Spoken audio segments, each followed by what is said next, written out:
নমস্কার, this is Habu ভাই। তো নিয়ে আসলাম ম্যাথেরই দ্বিতীয় অংশ বা দ্বিতীয় পার্ট নিয়ে।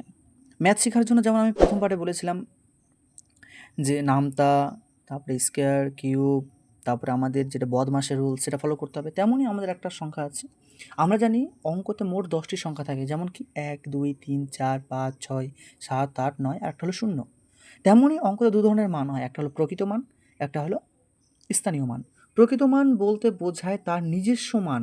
যেমন কেমন আছে, ধরে নাও 243 আছে, এখানে 2-এর প্রকৃত মান কি 2, 3-এর প্রকৃত মান 3, 4-এর প্রকৃত মান 4।